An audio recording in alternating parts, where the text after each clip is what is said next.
From VOA Learning English, this is the Education Report. Students at St. Louis University have launched weather balloons into the sky above the city of St. Louis, Missouri. The United States Space Agency, NASA, is paying for the project to measure ozone gas. It is part of a study to learn more about air pollution and our climate. The students are getting the opportunity to carry out a real scientific experiment. They used a laptop computer and a radio receiver outside the St. Louis Science Center to communicate with data gathering devices on the balloon. Before launch, the students tested all the instruments and attached them to the weather balloon filled with helium.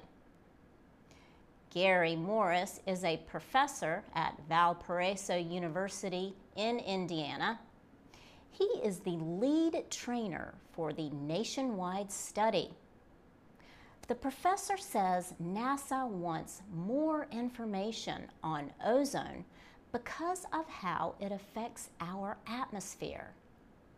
High above the Earth, in the stratosphere, the ozone layer keeps harmful ultraviolet radiation from reaching the ground. But in the lower atmosphere, emissions from cars and other sources like petrochemical plants form ozone pollution and smog. They cause unhealthy air conditions that affect breathing. Jack Fishman leads the ozone study at St. Louis University. He says new requirements that decrease pollution have lowered ozone levels in American cities. But he notes that pollution in remote areas continues to increase. He blames industrial activity in East Asia for that pollution.